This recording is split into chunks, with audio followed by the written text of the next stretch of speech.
भागवत जी की कथा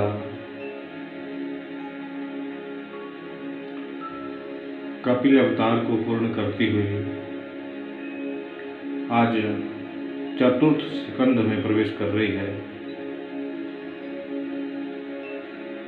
प्रिय सज्जनों, जैसा कि आपने श्रवण किया कि देवहूति मैया एक नदी बनकर कपिल देव महाराज जी से उपदेश पाकर एक नदी बनकर जो है प्रेम की धारा बहने लगी। अब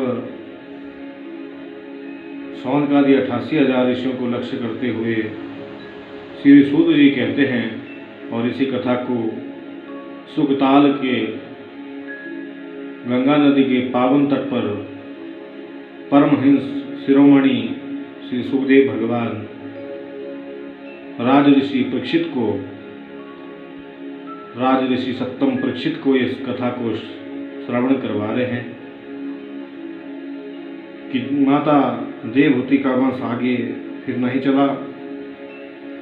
देवहूति माता 3 बहनें हैं, आकुति, देवहूति और प्रसूति।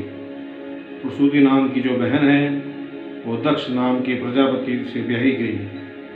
आकुति का विवाह रुचि प्रजापति जी के साथ हुआ।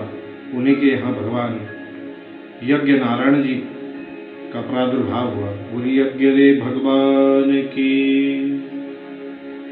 तो अब प्रसूति का विवाह दक्ष प्रजापति के साथ हुआ। दक्ष प्रजापति की कन्या का नाम है सती और उन्हीं महारानी सती का विवाह भगवान शंकर के साथ हुआ।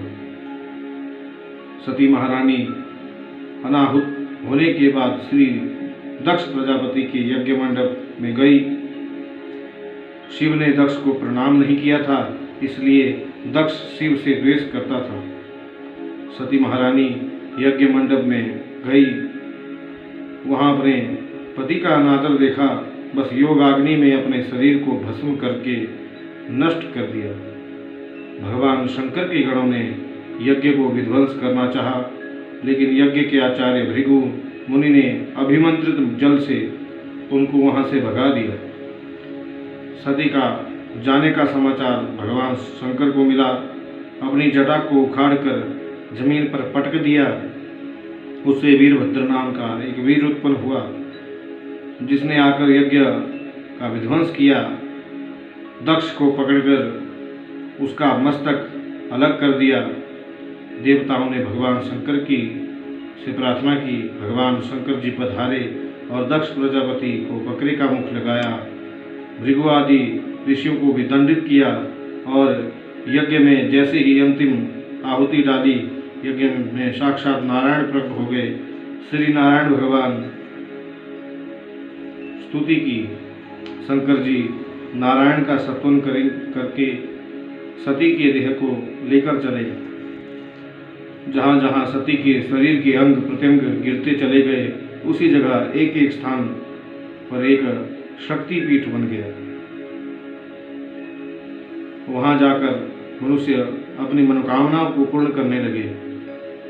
यह तो आकुति, देवहूति और प्रसूति ये 3 कन्याओं के वंश का वर्णन हुआ। स्वयंभू मनु की 3 कन्याओं के वंश का वर्णन हुआ। इसके बाद जो है 3 बेटियों के बाद 2 पुत्र थे, प्रियवत और उतानपाद। इन्हीं उतानपाद राजा की पत्नी है सुनीति, जिनके गर्भ से ध्रुव ने अवतार लिया, जो मेरे गोविंद के परम लाडले अनन्य भगत हुए। आदरणीय मैत्री मुनि विदुर जी से पूछते हैं कि सुखदेव जी से श्री परीक्षित जी महाराज ने कहा, ये प्रसंग हमें सुनाइए। के प्रिया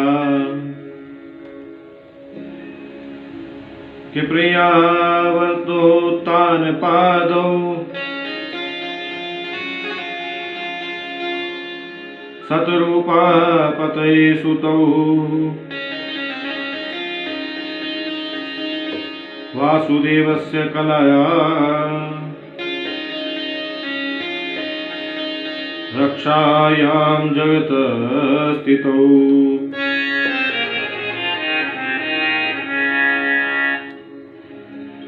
कि प्रियव्रत और उत्तानपाद दो पुत्र हैं। ये बहुत सुंदर प्रसंग है। प्रियव्रत का अर्थ होता है प्रिय माने अच्छा, व्रत माने प्रतिज्ञा। अपने जीवन में जिसने सुंदर प्रतिज्ञा कर ली वही तो प्रिय व्रत है। और उत्तानपाद का मतलब होता है अपने कर्म के द्वारा जिसका पैर समाज में ऊंचा हो गया, जिसकी प्रतिष्ठा ऊंची है, उसे उत्तानपाद कहते हैं। राजा उत्तानपाद की पत्नी का नाम है सुनीति। शास्त्र कहते हैं ना गृहम गृह मिथ्याहु गृहिणी गृहमुच्यते। वास्तव में घर को घर नहीं कहते बल्कि गृहिणी को ही घर कहते हैं। जिस घर में नारी का आदर है वहाँ देवता वास करते हैं।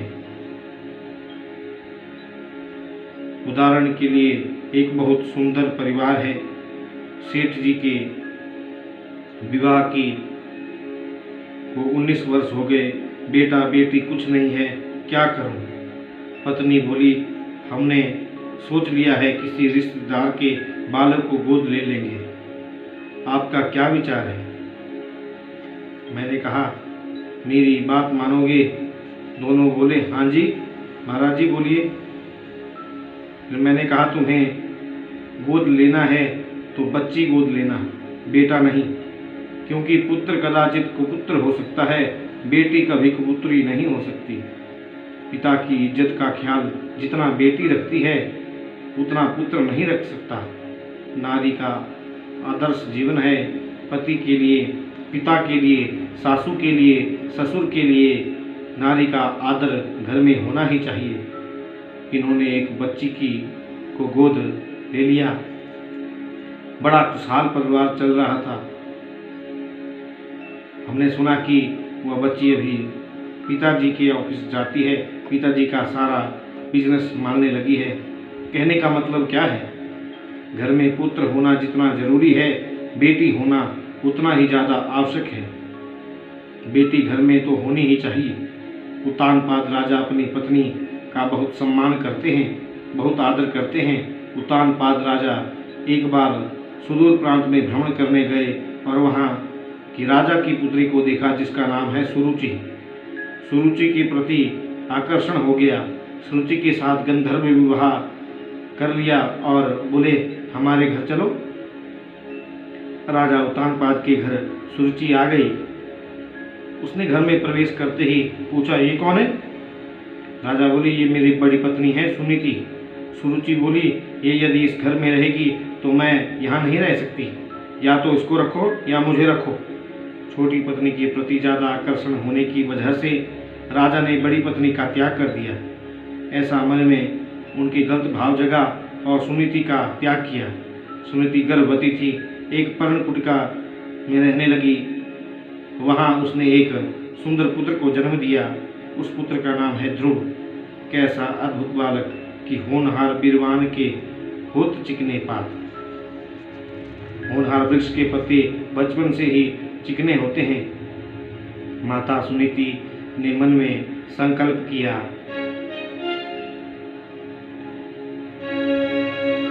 इस बालक को यशस्वी तेजस्वी मनस्वी तपस्वी बनाऊंगी।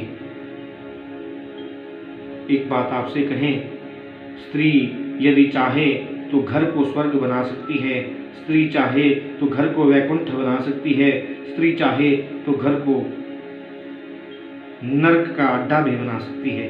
इसलिए हमारे वेदांत दर्शन में लिखा है बालक को माँ ही सबसे बड़ी गुरु होती है। माँ चाहे तो बालक को संत बना दे, माँ चाहे तो ज्ञानी बना दे, माँ चाहे तो भक्त बना दे और माँ चाहे तो डाकू या चोर भी बना दे।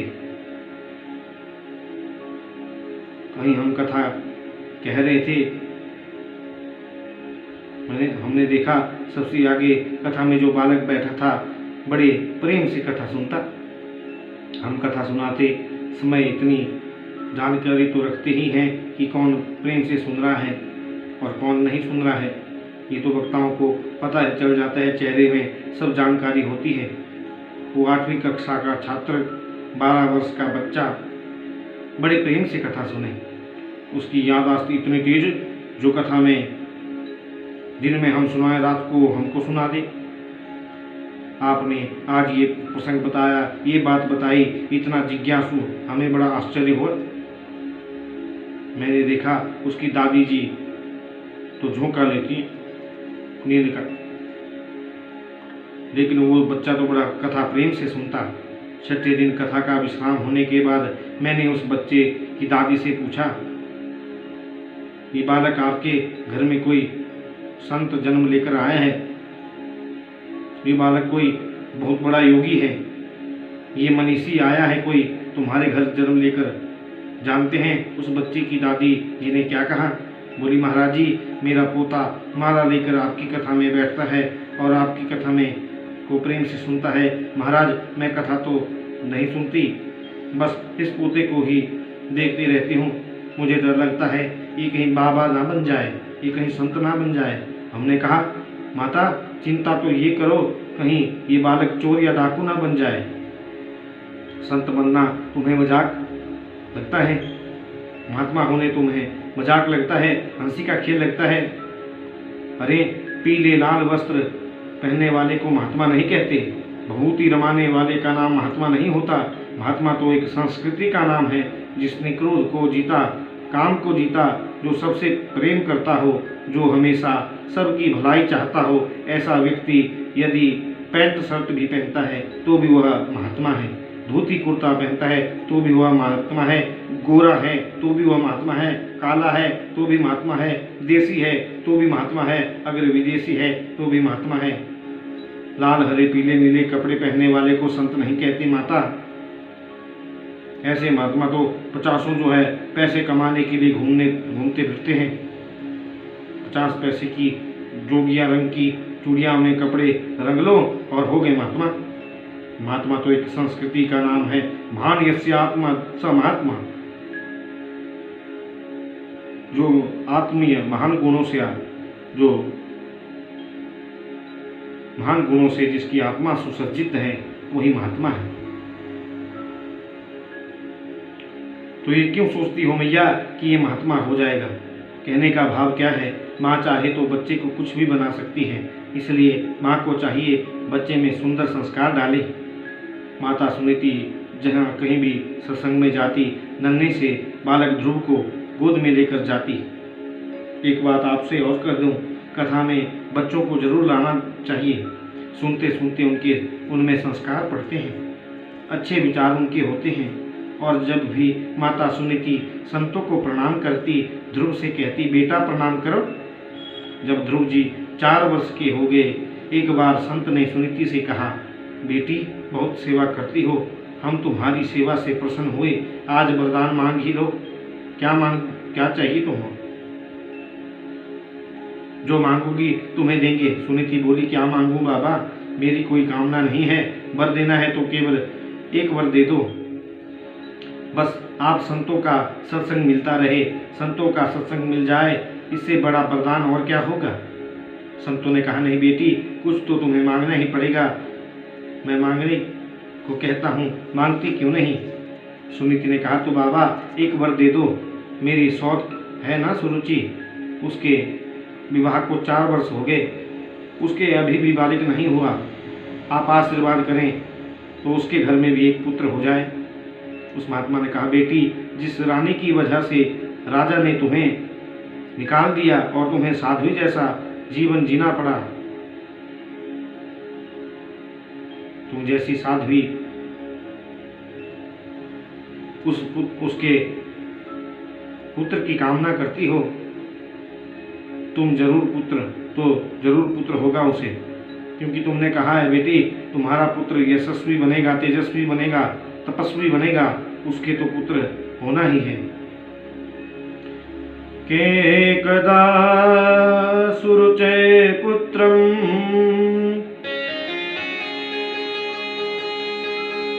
कमारुप्य लालयन् उत्तम नारुरुक्षन्तम्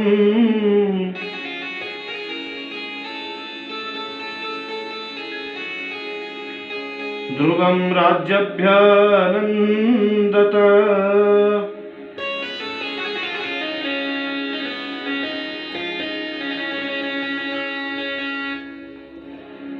एक दिन अपनी पत्नी सुरुचि के पुत्र को गोद में लेकर राजा उत्तानपाद बैठे थे।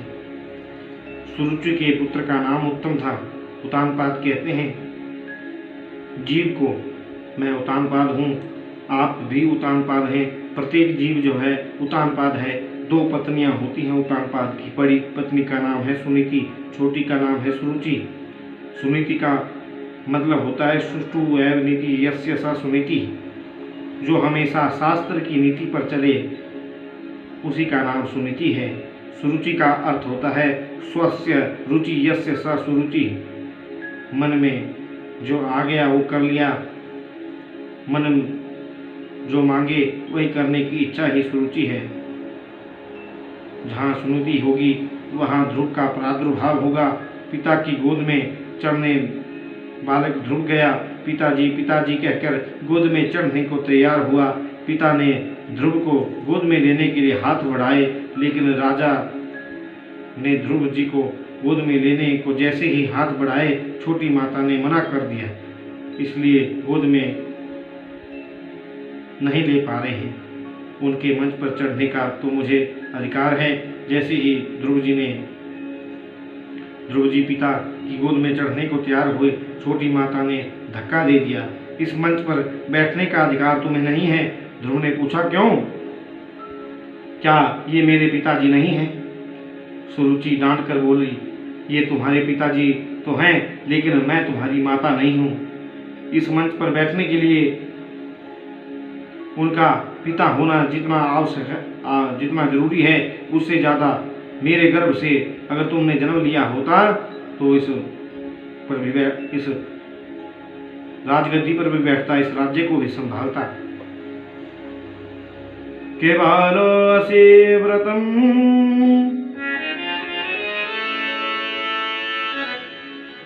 नामात्मन्य स्त्री गर्भ संभृतम्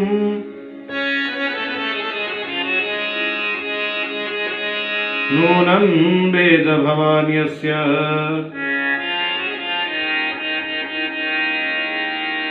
दुर्बले अथ मनोरथ।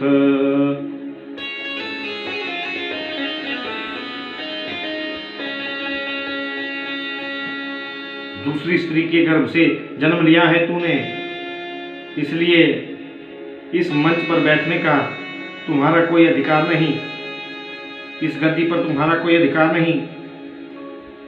और ज़्यादा ही इस मंच पर अधिकार करना चाहते हो तो पहले वन में जाओ, नारायण भगवान की तपस्या करो, नारायण की उपासना करो।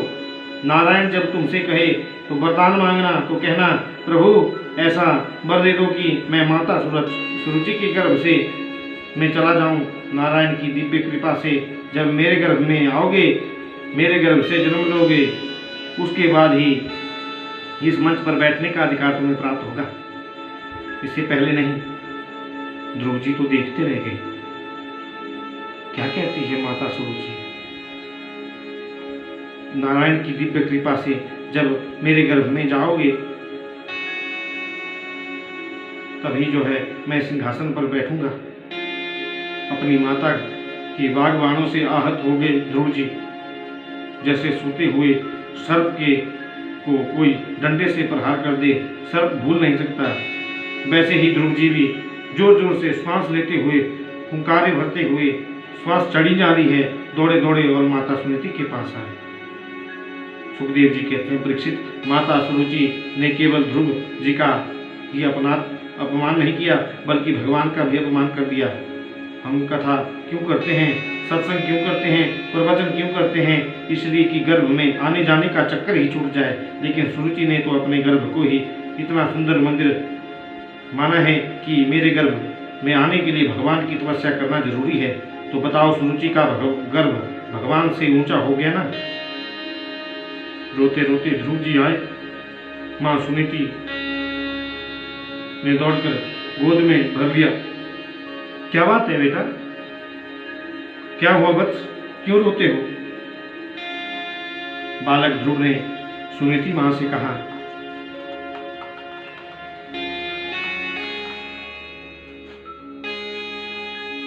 और देखा और कहा, माँ आप मेरी माँ कहलाने के योग्य नहीं। क्या आपके गर्भ में से जन्म लेकर मैंने कोई गलती कर दी?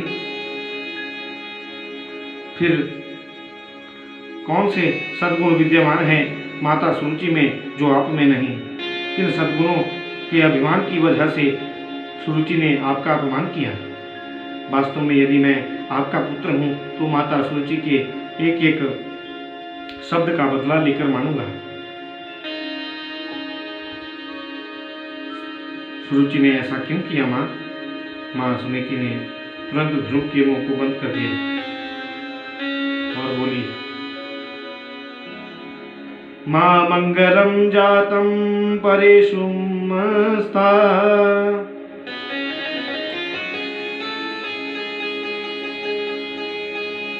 भुंकते जनो यत परो दुःख दस्तता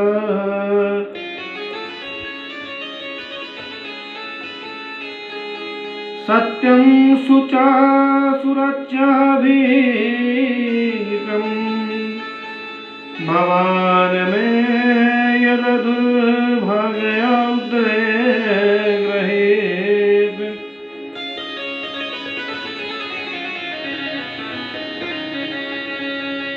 बेटा, कभी किसी प्राणी के अमंगल की कामना मत करो। सुरुचि का बुरा हो ये तुमने क्यों कहा? मैं सुरुचि से बदला लूंगा, ये तुमने क्यों कहा? अरे वत्स, संसार में जो कुछ भी लोग प्राप्त करते हैं अपने प्रारब्ध से प्राप्त करते हैं। जहाँ तक गलती का सवाल है बेटा, एक नहीं तुमने दो गलती की है। पहली गलती तो तुमने ये की कि तुम मनुष्य बने। तुम्हारा कर्म भी एकदम देवताओं के समान है। तुम्हें तो किसी देव योनि में जन्म लेना चाहिए था। और यदि तुम मनुष्य बने तो दूसरी गलती ये की कि मुझ दुर्भागा के गर्भ से तुमने जन्म लिया। अगर सुरुचि के गर्भ से जन्म लिया होता तो निश्चित रूप से तुम्हें गद्दी पर बैठने का अधिकार मिल जाता। लेकिन सुरुचि ने तुमसे गलत नहीं कहा पुत्र कि वन में जाकर भगवान की तपस्या करो, वन में जाकर परमात्मा का चिंतन करो। बेटे, जिस परमात्मा के चिंतन के लिए गहन समाधि लगाते हैं बड़े बड़े मनीषी, लेकिन एक विक्षण के लिए समाधि नहीं लगा पाते, उसी प्रभु से मिलने की प्रेरणा दी है तुम्हें माता सुरुचि ने। अरे वत्स, मेरे लिए इससे बढ़कर कौन सी सौभाग्य की बात हो सकती है कि मेरा बेटा नारायण के चरणों का प्रेमी होगा। पुत्रवती युवती जग सोई, पुत्रवती युवती जग सोई, रघुपति भगति जसु सुत होई, रघुपति भगति जसु सुत होई।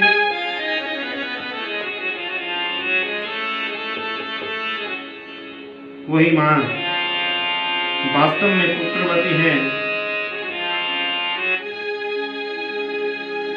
वही माँ सबसे बड़ी पुत्रवती कहलाने की अधिकारिणी है, जिसका पुत्र रघुपति के चरणों का प्रेमी हो जाए। मेरे लिए इससे बड़े सौभाग्य क्या हो सकता है पुत्र? तुम कल वन में जाओ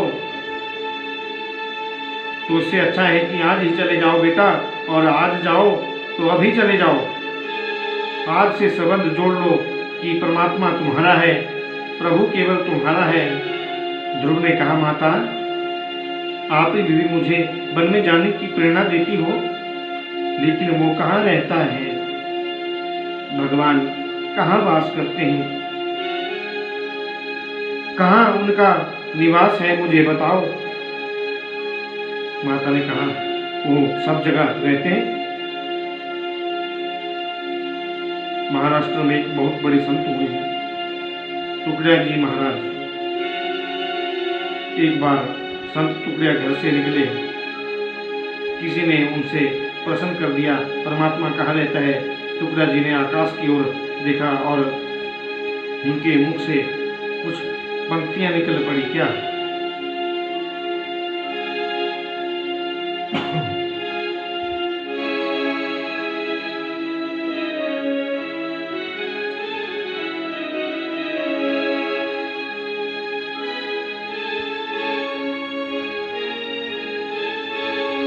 हर देश में तू, हर भेष में तू,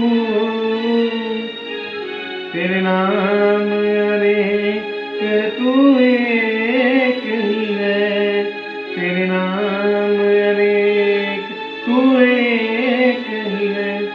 सागर से उठा बादल बन गया, बादल बरसा जल बन गया। बनी नदी और तालाब समुद्र गहरा, तेरे भिन्न प्रकार तू एक ही है, तेरे भिन्न प्रकार तू एक ही है। हर देश में तू, हर भेष में तू, हर देश में तू, हर भेष में तू, तेरे भिन्न प्रकार तू एक ही है। परमात्मा कहाँ नहीं रहता भाई जी?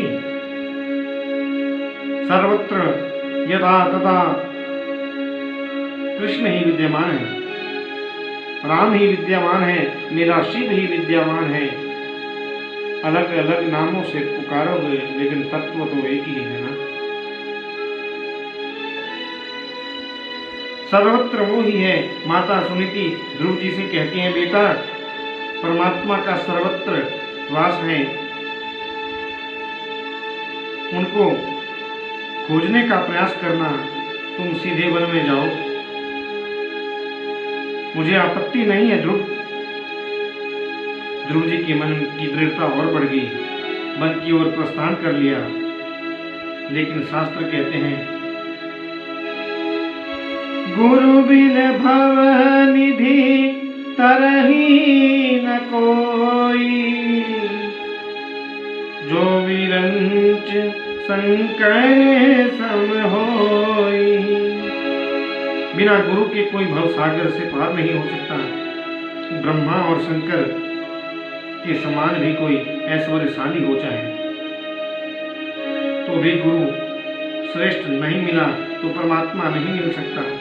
गुरु तो जीवन में श्रेष्ठ होना ही चाहिए, और माँ बाप से बड़े कोई गुरु नहीं होते। जो कान में मंत्र दिया जाता है गुरु जी के द्वारा, वही गुरु होते हैं। पार्थिव शरीर के गुरु को हम मानते हैं, वो हमारा सज्जनों बड़ा अच्छा भाव है, लेकिन पार्थिव शरीर के पीछे, गुरु जी के पीछे चेला डोले कि गुरु से दीक्षा लेना तो बड़ी बात नहीं, गुरु जी द्वारा दी गई वाणी से दिशा ले लो और वह दिशा से ही आपका कल्याण होगा। रू कहते हैं अंधकार को, रू कहते हैं प्रकाश को। हमारे हृदय से अज्ञान रूपी अंधकार को निकालकर जो ज्ञान रूपी प्रकाश भर दे, उसी का नाम है गुरु। जीवन में गुरु तो होना ही चाहिए, श्रेष्ठ गुरु मिले ये प्रयास करो। यदि आपको किसी गुरु पर मन नहीं जमता तो हनुमंत लाल अपने हनुमान जी को ही गुरु बना दो।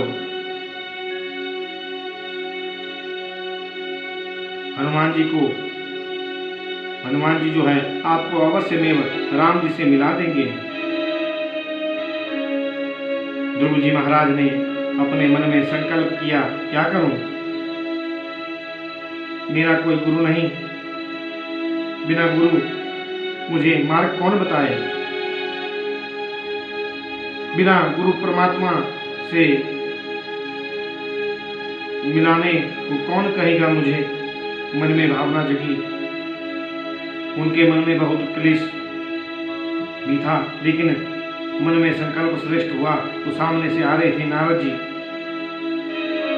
हमने आपसे कहा था नारम ज्ञानम ददाति इति नारद, जो ज्ञान देता हो उसे नारद कहते हैं। नारद जी ने ध्रुव जी को देखा, ऐसा शिष्य मिल जाए तो मेरे लिए भाग्य की बात होगी, लेकिन परीक्षा तो ले लूं, पक्का है कि कच्चा। संत नारद जैसे ही ध्रुव जी के पास पहुंचे, ध्रुव जी ने नारद जी के चरणों में साष्टांग प्रणाम किया। मन में कहा, पहली सीढ़ी मजबूत है। संत को देखते ही प्रणाम किया। नारद जी ने पूछा, किसके पुत्र हो, कहाँ जाते हो?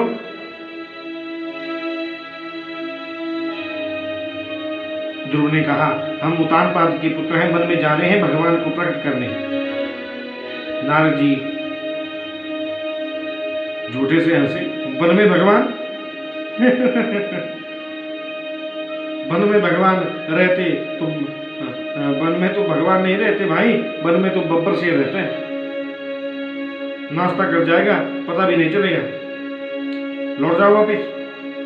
आए बड़े भगवान को प्रकट करने। ध्रुव जी ने कहा, मेरी माँ के वचन हैं कि शेर में भी वही परमात्मा रहता है, सर्वत्र वही रहता है। नारद ने सोचा, दूसरी सीढ़ी भी मजबूत है, विश्वास पक्का है।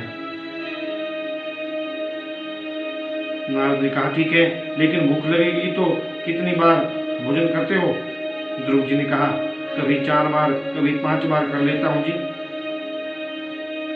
कोई ठीक नहीं है।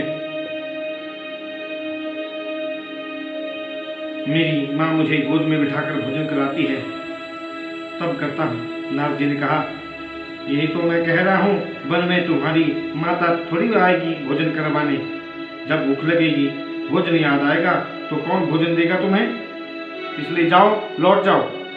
ध्रुव जी मुस्कुराकर बोले, मेरी माँ कहती है, जब दांत नहीं तब दूध दियो, अब दांत दिए कछु और भी देगा। मेरी माँ कहती है कि जब बालक जन्म लेता है तो उसके दांत नहीं होते, उसके दूध की व्यवस्था परमात्मा करता है। बच्चा जन्म लेता है बाद में, मातृ स्तनों में दूध की व्यवस्था भगवान पहले ही कर देते हैं। उस परमात्मा को सबकी चिंता है।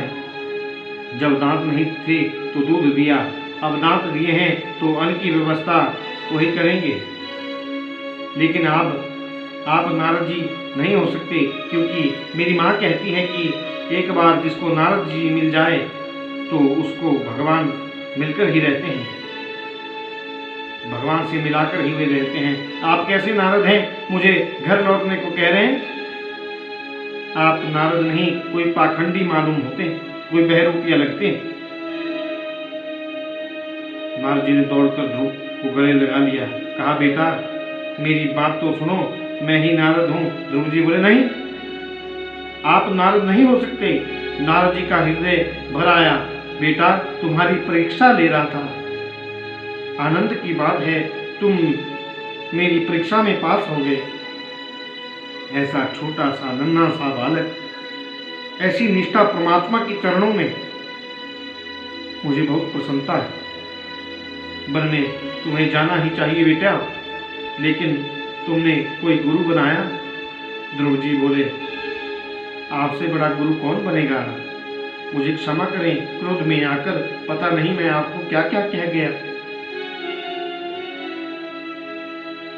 नारद जी ने ध्रुव जी के कान में गुरु मंत्र दिया और कहा, बेटा मधुवन में जाओ और वृंदावन की बगल में उस मधुवन में भगवान का भजन करना। नारद मुस्कुराते भी हैं, नेत्रों से आंसू झल भी रहे हैं। मुस्कुरा तो इसलिए रहे हैं कि मुझे ऐसा सुपात्र शिष्य मिला, और रोते इसलिए हैं कि हे गोविंद, यदि इसको दर्शन नहीं दिए तो मेरी बात मिट्टी में ना मिल जाए।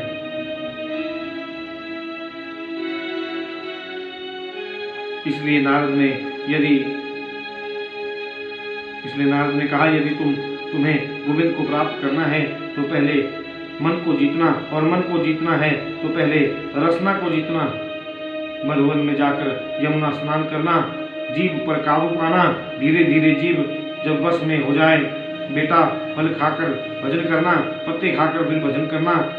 मुझे विश्वास है तुम्हें गोविंद मिलेंगे, क्योंकि इतिहास पुराणादि वेद शास्त्र विधि विना केवलम है तुकी भक्ति रूप पाता एव केवलम। इतिहास पुराण वेद शास्त्र विधि के बिना मनमुखी भक्ति जो करते हैं उससे उत्पात खड़े होते हैं, भगवान कभी नहीं मिलते हैं।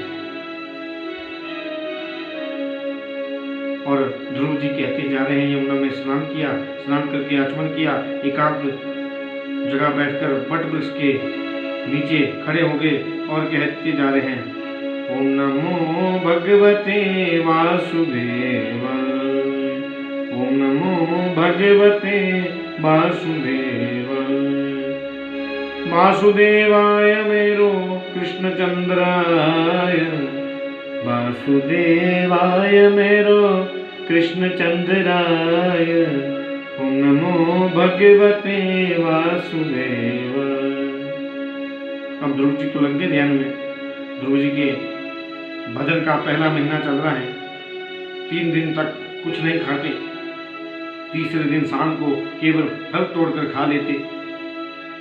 1 महीना निकल गया और वो कहते जा रहे हैं, ओम नमो भगवते वासुदेवाय।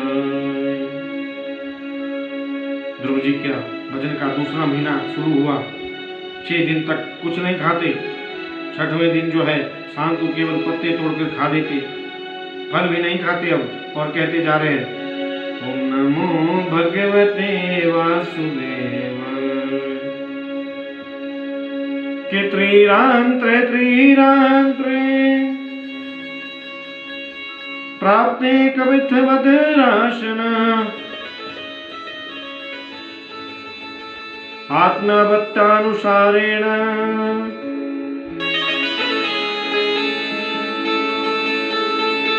मासं नित्ये अर्चनं हरिम्।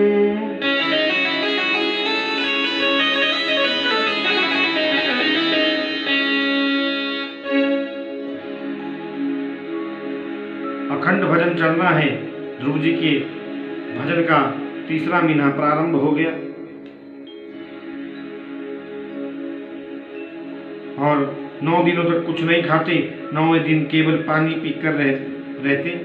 भजन का चौथा महीना आरंभ हुआ, 12 दिन तक कुछ नहीं खाते, 12वें दिन केवल वायु पीकर रहते। के पंचमे मासेनु प्राप्ते जित श्वासो नृपात्मज ध्यायन् ब्रह्म पदैकेन तस्थौ स्थाणु शिवाचल। ध्रुव जी के भजन का अब 5वां महीना चल रहा है। अपने श्वास को रोक लिया, धीरे धीरे ब्रह्मरंध्र में जाकर श्वास रुक गया, प्राण अवरुद्ध हो गया, एकदम सन्नाटा छा गया। ध्रुव जी के हृदय में नारायण का प्राकट्य हो गया। एक पैर से ध्रुव जी खड़े हैं और ध्रुव जी ने जैसे ही अपने श्वास को रोका, प्राणवायु को रोका, जितने भी देवता हैं सबका प्राण अवरुद्ध हो गया। सब देवता घबराते हुए ब्रह्मा जी के पास भागे। देवता बोले, भगवान हम श्वास नहीं ले पा रहे हैं, प्राण अवरुद्ध हो गए हैं, बचाओ। भगवान ब्रह्मा बोले, यही हाल हमारा भी है गया, मुझे भी बहुत कष्ट हो रहा है श्वास लेने में। अब रोते रोते भगवान के पास गए और जाकर बोले कि नैवं विदाम भगवन प्राणरोधं चराचरस्य सत्त्वधाम्ना विधेहि तनो वृजीनाद। मोक्ष प्राप्ता वयं त्वां शरणं शरण्यं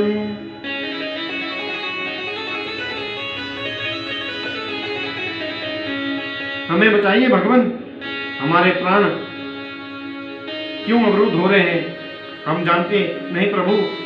ने कहा, देवताओं डरो नहीं, मेरा नन्हा सा भगत मेरी समाधि लगाए बैठा है। वो इतना ध्यानस्थ हो गया, इतना ध्यान मग्न हो गया कि उसका प्राण अवरुद्ध है। अभी जाकर मैं उसे दर्शन देता हूँ, आपका श्वास चलने लग जाएगा। भगवान ने गरुड़ को तैयार किया। भागवत में ऐसा नहीं लिखा है कि भगवान ध्रुव जी को दर्शन देने जा रहे हैं, ना ही भागवत में ये लिखा है कि भगवान ध्रुव जी का दर्शन करने जा रहे हैं, मधुबन में ध्रुव जी को देखने जा रहे हैं, दिखाने नहीं। लेकिन जो झांकी ध्रुव जी के हृदय में थी, जिस पर ध्रुव जी का मन केंद्रित था, एक पैर से ध्रुव जी खड़े थे, संसार का कुछ भी भान नहीं था, देहाभ्यास की निवृत्ति हो गई थी। अब वही झांकी ध्रुव जी की आंखों के सामने खड़ी हो गई।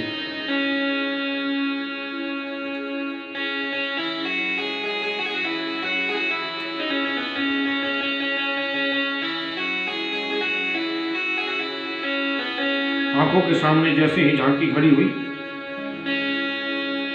ध्रुव जी घबराए और हड़बड़ाकर बोले,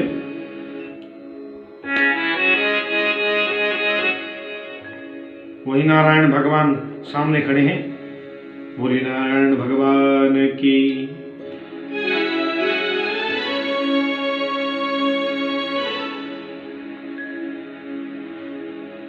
जैसे ही नारायण का दर्शन हुआ, उनका प्राण संचालित हो गया, समस्त देवताओं का श्वास चलने लगा। सुखदेव जी कहते हैं, परीक्षित एक बार आंखें बंद करो और ये दृश्य अपने हृदय में उतार कर तो देखो। नन्हा सा 7 वर्ष का बालक भगवान के सामने खड़ा है।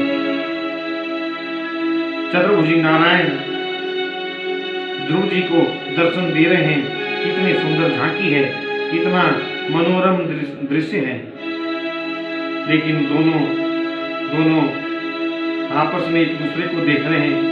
ध्रुव जी भगवान को देख रहे हैं, भगवान जी ध्रुव को देख रहे हैं, एक दूसरे को देख रहे हैं। 5 मिनट हुई, 10 मिनट हुए, 20 मिनट हो गए, आधा घंटा क्या 1 घंटा भी हो गया। ना ध्रुव जी कुछ बोलते हैं, ना भगवान जी कुछ बोलते हैं। बड़ी देर से देखते देखते भगवान ध्रुव जी को देखकर मुस्कुराए।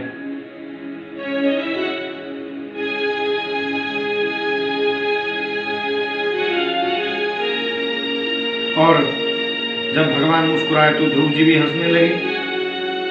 इन दोनों की हंसी को देखते आकाश में देवता भी हंसने लगे। इन तीनों की हंसी को देखकर आचार्य सुखदेव भी हंसने लगे।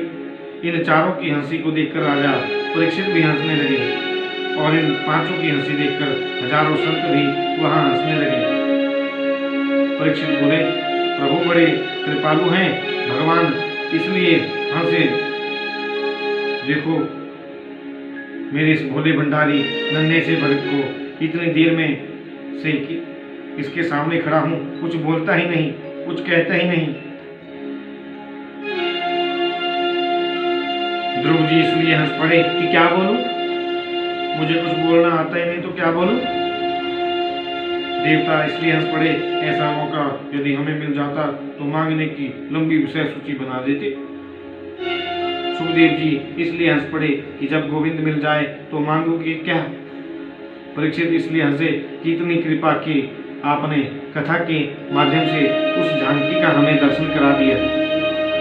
हजारों संत इसलिए हंसे, परीक्षित तुम धन्य हो, तुम्हें सुखदेव जैसा वक्ता मिला जिसने प्रत्यक्ष भागवत के माध्यम से नारायण का तुम्हें दर्शन कराया। केसातम विवक्षन्तम तद्विदं हरिं ज्ञातस्य सर्वस्य हृदयारवस्थित कृताञ्जलि ब्रह्ममयेन कम्बुनापस्पर्श बालयं कृपया कपोले। ध्रुव जी बोलना तो चाहते हैं लेकिन बोलना आता नहीं। क्या बोले, कैसे बोले? भगवान ने कहा ध्रुव स्तुति करना तो चाहता है लेकिन आता नहीं। तो अपने दिव्य शंख को प्रभु ने ध्रुव के गाल से लगाया। जैसे ही शंख को गाल से लगाया, वेद वेदांत का संपूर्ण ज्ञान ध्रुव जी को के हृदय में प्रकट हो गया।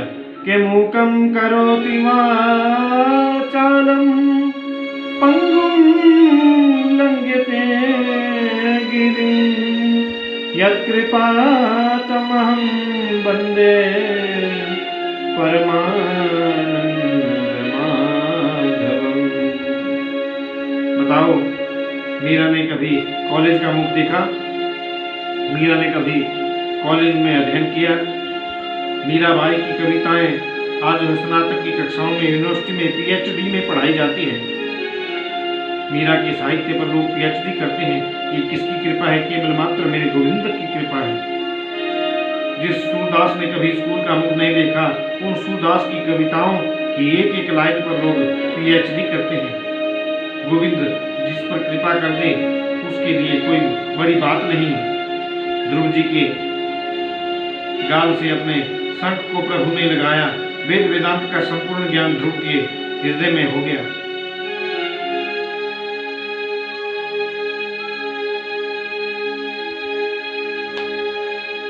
परमात्मा की कृपा का अनुभव करो।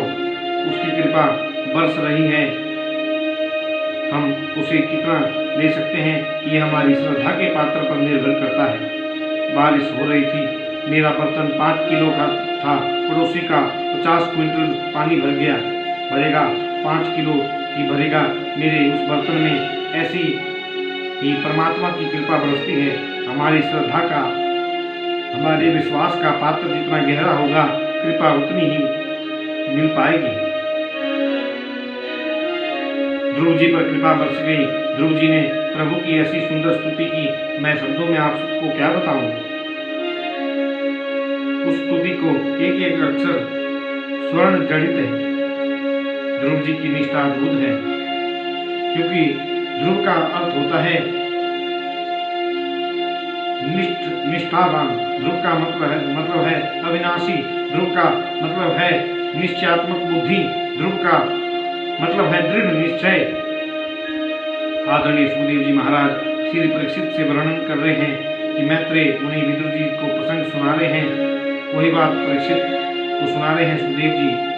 सुखदेव जी परीक्षित से कह रहे हैं, यही प्रसंग सौन का 88,000 ऋषियों से जो है सूत जी कह रहे हैं। परमात्मा श्रीमन नारायण ध्रुव जी की तपस्या से प्रसन्न हो गए और भगवान ध्रुव जी ने प्रभु की स्तुति करनी चाहिए, लेकिन स्तुति करना आता नहीं। स्तुति करें कैसे? इसलिए परमात्मा नारायण ने अपने शंख को ध्रुव के कपोल से लगा दिया, जिससे वेद वेदांत का उन्हें ज्ञान हो गया और हृदय में सारे मंत्र आ गए। परमात्मा के चरणों में ध्रुव जी ने स्तुति की। केयोन्त्य प्रविश्य मम वाचामिमां प्रसुप्ताम् संजीव्यत्यखिल शक्तिधर स्वधाम्ना अन्याश्च हस्तश्रवणादीन प्राणं नमो भगवते पुरुषाय तुभ्यम्।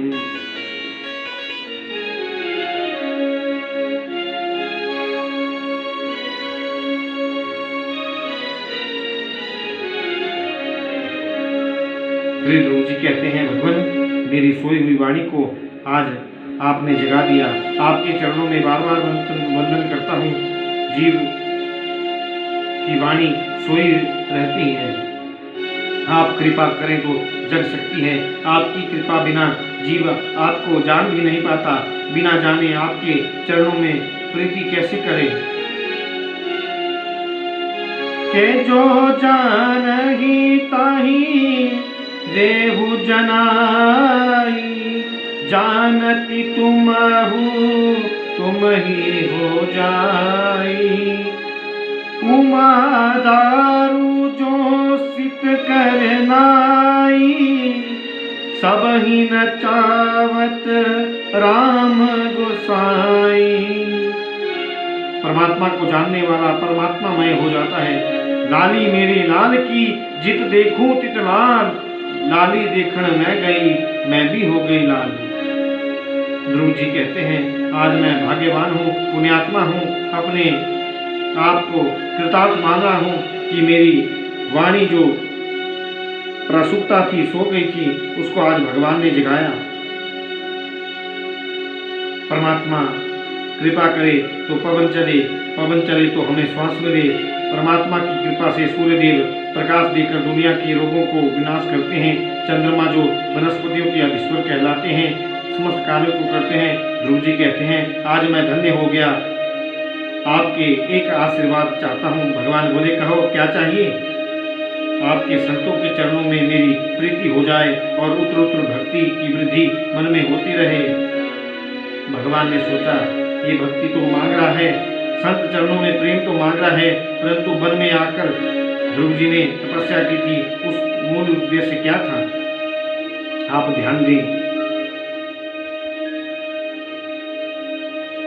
ऊपर से आप क्या बोलते हैं ये एक अलग बात है, मन में क्या सोच रहे हैं वो भिन्न बात है। परमात्मा तो सर्वंतर्यामी है, आपने मन में जो सोचा उसे वो पूरा करते हैं। प्रभु ने देखा भक्ति मांग रहा है, प्रेम मांग रहा है, लेकिन जंगल में तपस्या करने का मूल उद्देश्य था कि कुछ भी हो जाए, सौतेली मां को जो है मैं बदला लेकर रहूंगा, पिताजी की गोद में बैठूंगा। जिसने मुझे फटकार लगाकर घर से निष्कासित कर दिया है, उस छोटी रानी माँ को यही दिखाना है, परमात्मा को प्रकट करके राजगद्दी पर बैठकर दिखाना है। ये संकल्प था ध्रुव के मन में। प्रभु ने सोचा इसके मन में जो इच्छा है राजगद्दी पाने की, ऊपर से कह रहा है मुझे भक्ति चाहिए। इसलिए ध्रुव जी को यद्यपि भक्ति प्राप्त है, लेकिन राजगद्दी भोगे बगैर अनन्य भक्ति कैसे मिलेगी? राज को भोगे बगैर वो संभव नहीं है। हम लोग बनावटी बातें करते हैं।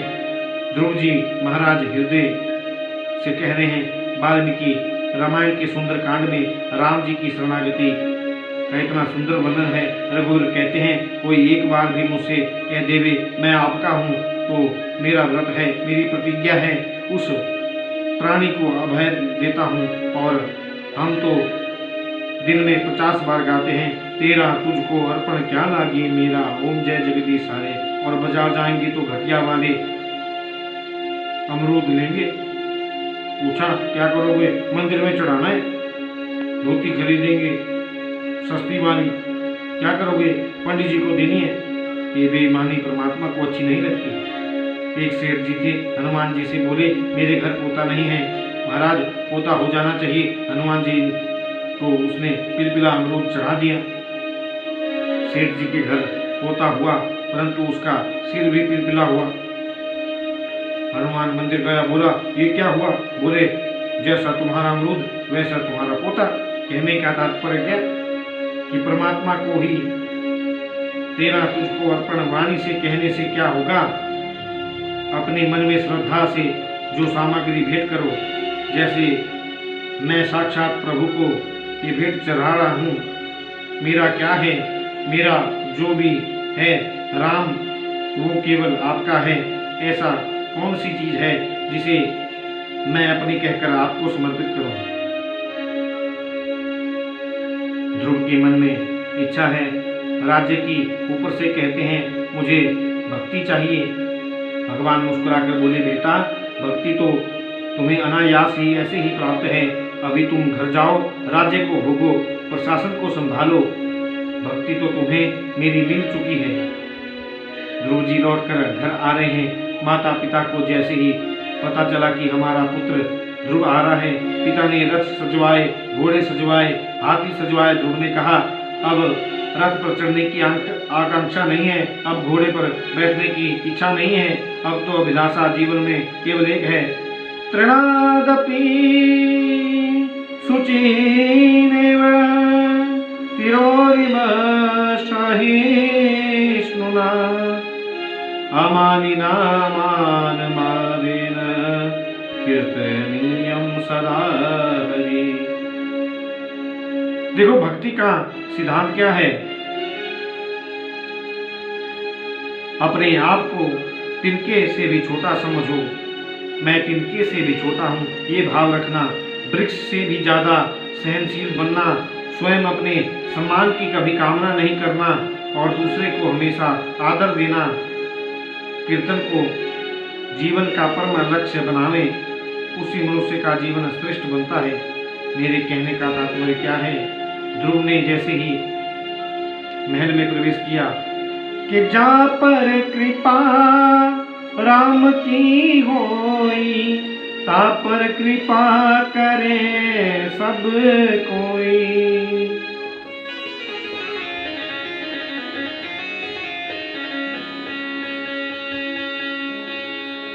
कि ध्रुव जी ने सर्वप्रथम महल में प्रवेश करके अपनी सौतेली माँ के चरणों में प्रणाम किया।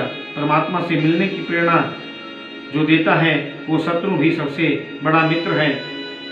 सौतेली माँ के चरणों में गिरकर ध्रुव जी कहते हैं, माँ आप यदि दुर्वचन नहीं कहती, आपके वचन यदि कड़वे नहीं लगते तो आज मुझे नारायण की प्राप्ति कैसे होती।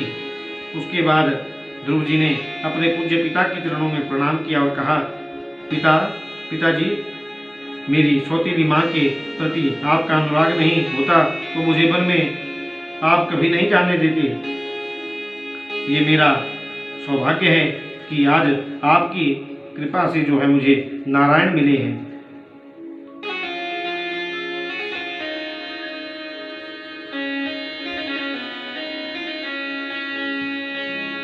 माता सुनीति के चरणों में गिरकर ध्रुव जी रोने लगे और कहने लगे, माँ आप जैसी माता परमात्मा सबको दें, आप जैसी माँ भी मिलना कम सौभाग्य की बात नहीं है, श्रेष्ठ प्रारब्ध का स्वरूप है। अपनी माँ के चरणों में प्रणाम किया। राजा उत्तानपाद ने ध्रुव को अंक में भरकर कहा, बेटा अब जीवन का कोई भरोसा नहीं, अब तो वन में भजन करने जाना चाहता हूँ। ध्रुव जी को राजगद्दी पर अभिषेक करके राजा उत्तानपाद वन की ओर चले गए। परमात्मा से मिलने की आकांक्षा जिस दिन जग जावे बस उसी दिन शुरू हो जाओ, ये संत कहते हैं। कभी तारीख मत बदलो, फिर करेंगे, समय का कोई भरोसा नहीं। ध्रुव जी का आज प्रशासन कर रहे हैं, राजा बन गए, परमात्मा की पूर्ण कृपा प्राप्त हो गई। ध्रुव जी के छोटे भाई उत्तम बड़े उदंड हैं। एक दिन वन में जाकर बगीचे को उजाड़ने लगे। यक्ष लोगों ने उन्हें आकर प्रार्थना की, श्रीमान ये कुबेर महाराज का सुंदर बगीचा है, आप इसे जो है मत उजाड़ें, मत बर्बाद करें, ये कुबेर जी की विहार स्थली है। ध्रुव जी के भाई उत्तम ने उनकी एक ना सुनी, भयंकर युद्ध छिड़ गया। यक्षों के द्वारा उत्तम की मृत्यु हो गई। अपने भाई की मृत्यु का समाचार सुनकर ध्रुव के मन में क्रोध आ गया और बड़ी भारी सेना लेकर ध्रुव जी यक्षों को मारने के लिए दौड़े। लेकिन यहाँ एक प्रश्न उद्दीपित हो जाता है, प्रकट हो जाता है मन में, परमात्मा का दर्शन जिसे हो जाए क्या उसके मन में फिर क्रोध आना चाहिए? यदि नहीं तो ध्रुव जी को क्रोध आया क्यों? अपने उदंड भाई की मृत्यु के बदले अनेकों निरपराध यक्षों को मारना ये साधु का लक्षण तो नहीं, ये भक्त का लक्षण तो नहीं। फिर ध्रुव जी ने ऐसा क्यों किया? इसका सीधा सा जवाब है कि महात्मा ध्रुव जी को भगवान का दर्शन तो मिला था परंतु अभी सत्संग नहीं मिला। के तुल्यया मनवेनापि ना स्वर्गं न पुनर्भवम् भगवत संग संगस्य मर्त्यानां किमुताशिष।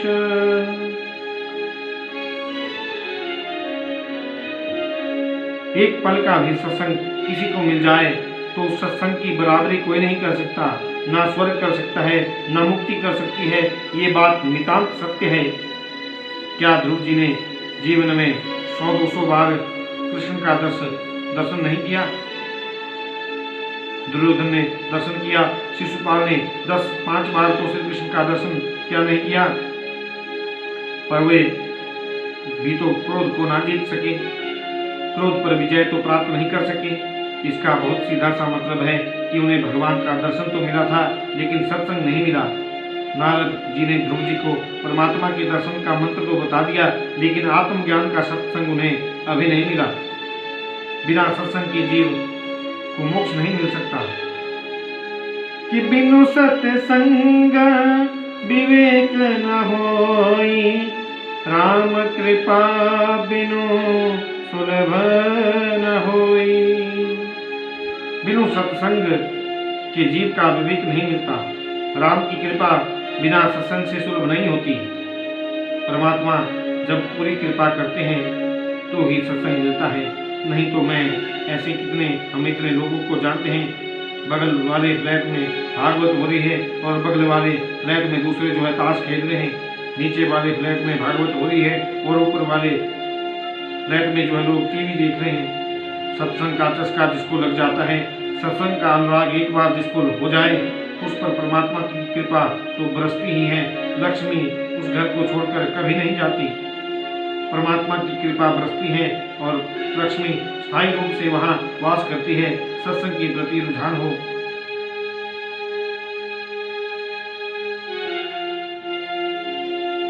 ध्रुव जी महाराज यक्षों को मारने पर तुले हुए हैं। स्वयं मनु जो ध्रुव के बाबा लगते हैं वहां पधारे, आकर ध्रुव जी को बहुत सुंदर उपदेश किया।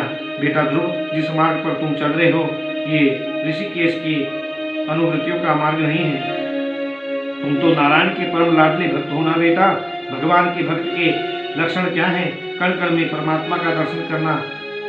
उस उदंड भाई के लिए निरपराध हजारों यक्षों को मारो, ये कहाँ की धार्मिकता है? अरे बेटा, भक्त को तितिक्षु होना चाहिए, करुणावान होना चाहिए। तुम जो करते हो ये भक्ति के विपरीत कार्य है। एक संत स्नान कर रहे थे। स्नान करते समय संत ने एक बिच्छू को बहते हुए देखा। बिच्छू को बहते देखकर संत का मन द्रवीभूत हो गया कि ये बिच्छू बह जाएगा। तुरंत हाथ बढ़ाकर बिच्छू को हाथ में ले लिया। बिच्छू ने फिर से डंक मारा और संत के हाथ से गया और हिल गया और बिच्छू फिर नदी में गिर गया। संत ने कहा ये तो बह जाएगा।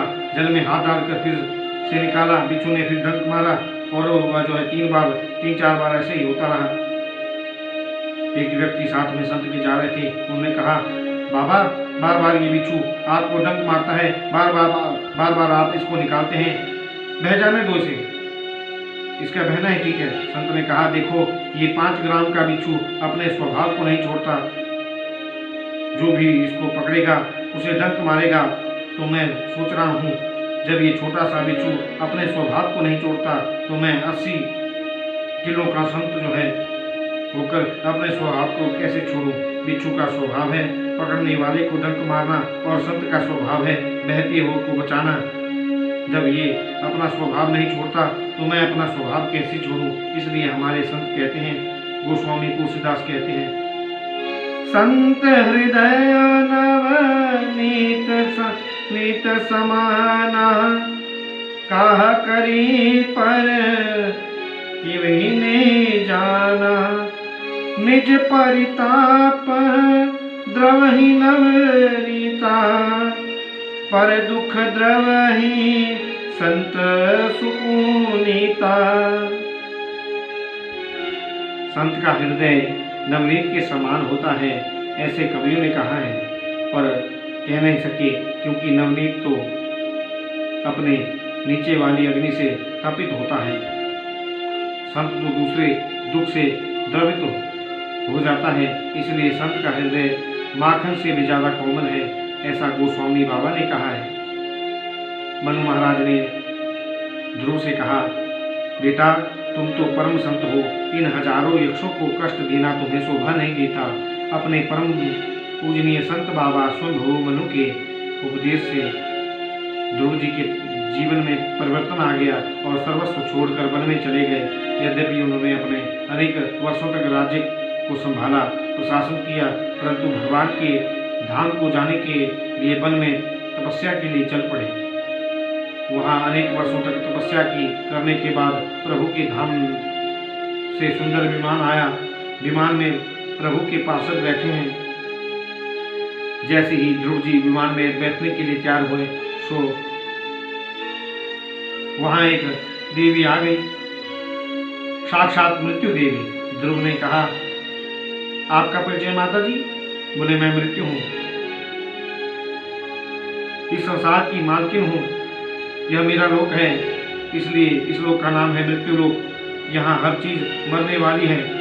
सवेरे भोजन बनाओ तो शाम को बासी हो जाता है, रात्रि भोजन बनाओ तो सुबह खाने के योग्य नहीं रहता।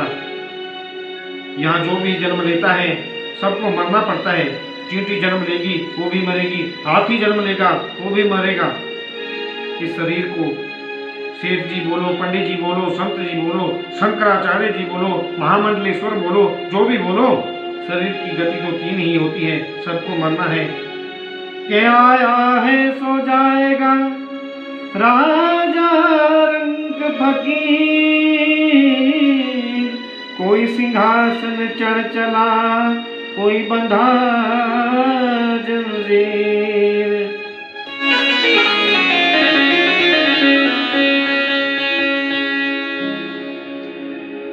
मरना आपको निश्चित है श्रीमान जी, इसलिए स्वर्ग में जाओ चाहे वैकुंठ में जाओ, मुक्ति पाओ, परंतु पहले मुझे स्वीकार करो, यानी कि मर जाओ। ध्रुव जी ने परमात्मा के पार्षदों की ओर देखा। भगवान के पार्षदों ने ध्रुव को इशारा किया, मृत्यु को बोलो जरा सिर को नीचे कर ले। ध्रुव ने कहा, माता जी मर तो जाएंगे हम, अपना सर जरा नीचे करो। जैसे ही मृत्यु ने सर नीचे किया, सुखदेव जी कहते हैं, लिखते हैं कि मृत्यु मूर्धनिम पदम धृत्वा आरुह्यो अद्भुतं गृहम्।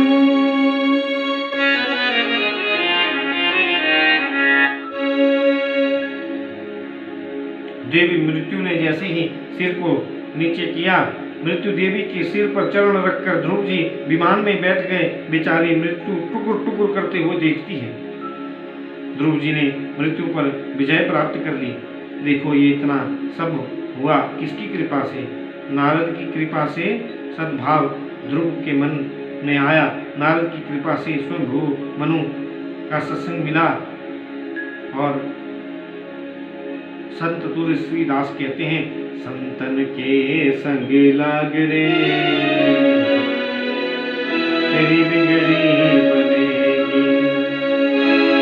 संतन के संग लाग रे तेरी बिगड़ी बनेगी। बिगड़ी बनेगी तेरी अच्छी बनेगी। बिगड़ी बनेगी तेरी अच्छी बनेगी। मिट जाए उरे के दाग रे तेरी बिगड़ी बनेगी।